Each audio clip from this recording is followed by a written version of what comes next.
Hi folks, Dr. Tony Vasillo here, and welcome to the 10 Steps to World-Class Supply Chain Management.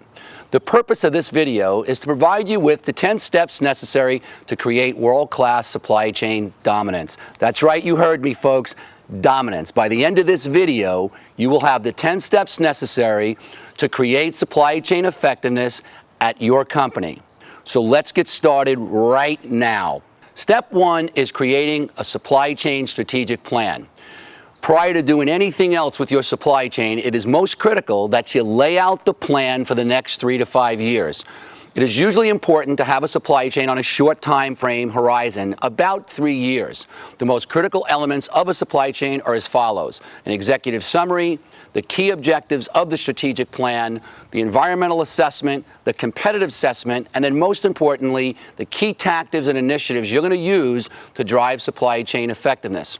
Step two is optimizing the supply chain network. What I mean by that, very simply, is to minimize the touch points or minimize the number of distribution centers or warehouses, if you will, or even where you're holding inventory. The less overhead you have, the less cost in the supply chain. So the real bottom line there is to reduce infrastructure cost. Step three is use what's called the total landed cost to buying or supply.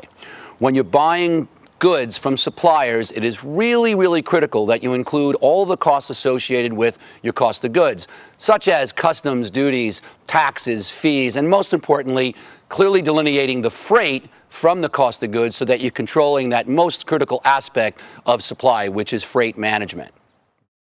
Step number four, benchmark your performance against the competition.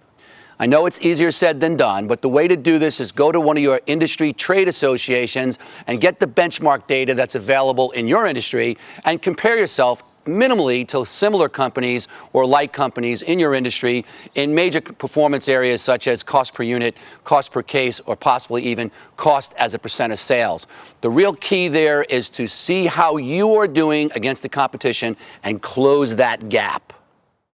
Step number five is using what's called key performance indicators, or KPIs as they're known, to drive results. Here's what I mean by KPIs. You use the most critical measures that drive your business. For example, if you're in the beverage industry, things such as cost per equivalent ounce, cost as a percent of sales, or cost per case are the key measures that drive that particular industry. It is your job to find out what measures drive your business and then make sure you're pushing those buttons each and every day to drive supply chain effectiveness.